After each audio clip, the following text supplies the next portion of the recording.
to film school, filmmakers James Wan and Leigh Whannell wanted to write, direct and make their own movie. I mean, who doesn't? They had about $30,000 and an idea which they turned into a mystery thriller script.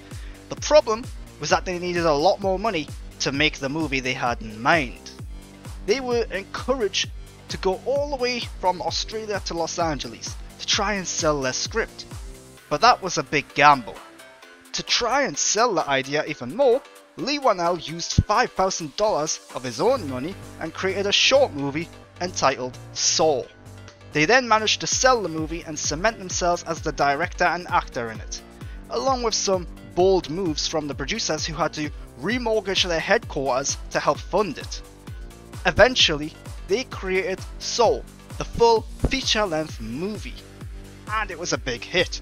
Its style, its tension, its twists captivating audiences around the world, practically forging a new niche genre of horror called torture porn, and spawning the ongoing convoluted Saw franchise, which is about to release its 10th entry.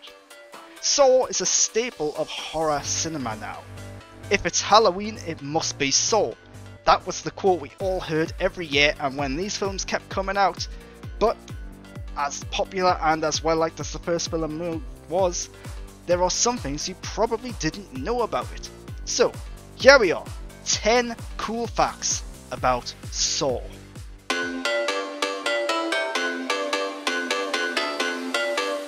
Director James Wan had a very clear idea of what he wanted the film to look and feel like. He was an expert in his craft, even if this was his first film. He had done his studies. This is all evident in his use of camera work in Saw, where he has stated that in the bathroom scenes, the movements of the cameras reflect the emotions and personalities of the characters. Dr. Gordon is always filmed with steady, controlled shots, while Adam is always shot with handheld cameras. It's basic filmmaking, but it demonstrates just how much thought goes into making a movie, and how the filmmaker manipulates the audience and reflects on the characters on the screen.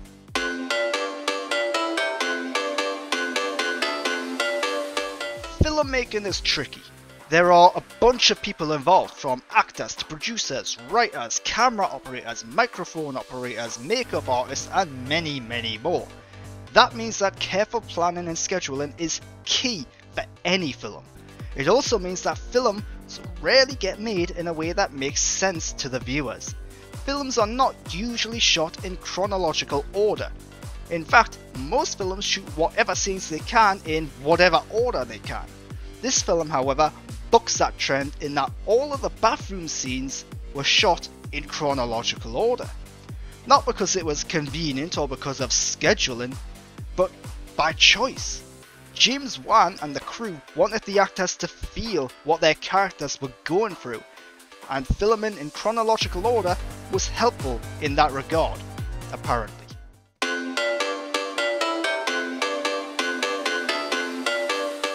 Dr. Lawrence Gordon, one of the main characters of this movie and eventually Saw 3D too, he's played by Cary Elwes, a very prolific actor. But it seems like nobody involved in making the movie, or Cary himself, went to medical school. Shame on them for not getting all method on this one. This one might seem pedantic and a little petty, but Dr. Gordon is a surgeon. He tourniquets his leg by applying pressure to the lower part of the limb. A surgeon, however, would know that doing such a thing would have absolutely no medical benefit whatsoever.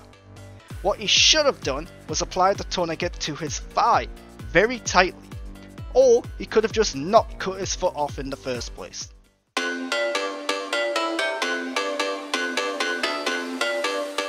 Saw was filmed on a very small, very tight budget. That meant supplies were limited, time was scarce, and props were basic. Sometimes in filmmaking you must get creative and find the cheapest alternative to solve your problem. That's why, for the scene in which Amanda cuts her cellmate, pig intestines were used instead of made up props and prosthetics. It added to the realism of the scene, and the smell, I imagine, and it helped the local butcher too, just a bit.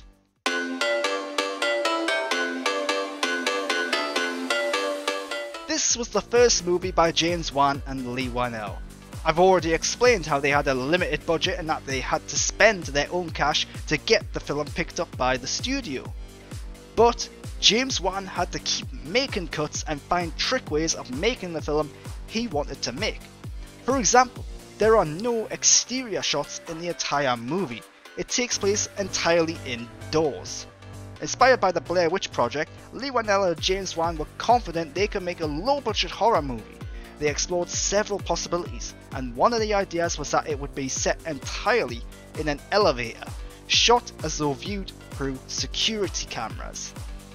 Needless to say, that idea changed.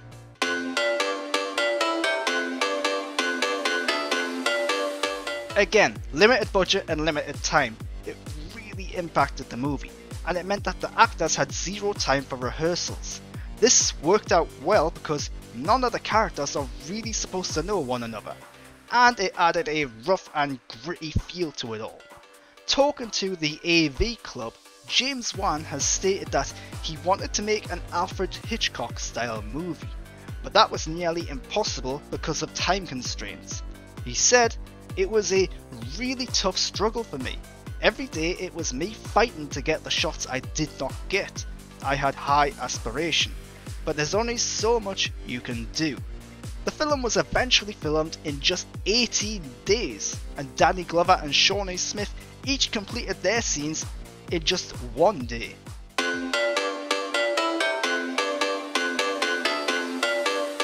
While working on a job he disliked, Leigh Whannell was suffering from bad migraines. I can relate. He ended up convincing himself he had a brain tumour, going so far as to get an MRI and fantasizing about what he would do if he only had a limited time to live. This formed the basis of Jigsaw and his motivations, as he pondered what a psychopathic person would do with limited time left on the planet, and what his victims would do if placed in a deadly scenario. When I get migraines, I just take medication. Maybe that's why I'm making YouTube videos and Leigh is off making big Hollywood blockbusters and millions of dollars.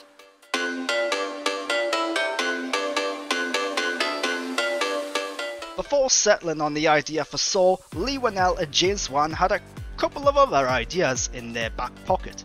James Wan had said one was an idea for a movie about astral projection.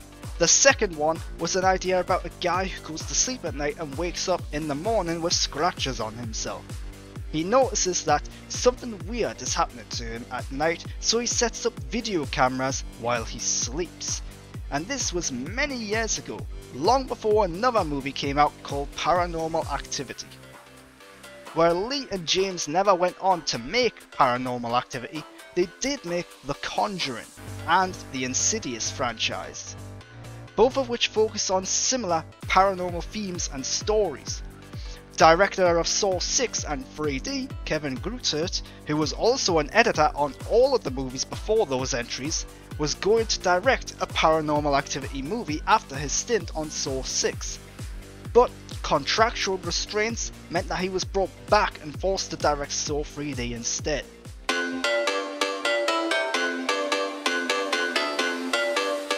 Dr. Lawrence Gordon is one of the key characters of the Saw franchise, and yet he only appears in 2 of the films, the first and the 7th entry. Why is that? Well, Cary Elwes filed a lawsuit in 2005 after the release of the first movie. He claimed that he had not received all the money he was promised for starring in the movie, including 1% of the producer's profits. Imagine that, a studio not giving its actors what they deserve.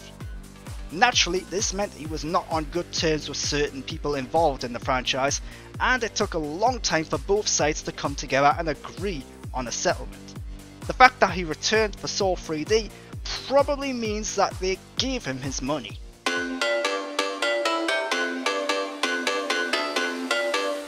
Partially because of its low budget, Saw released in cinemas and was a big hit. There hadn't really been a horror movie like it before. It was part horror, part mystery, with gore and torture. It then spawned a niche horror genre called torture porn, along with another franchise out at the time. The influence and legacy of Saw is pretty incredible, but it was also well received, even before it was released.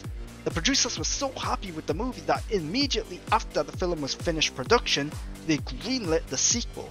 Saw 2 was then released 1 year later, and the rest is history. Convoluted and twist and turn filled history with plenty of blood and guts too, just like real history.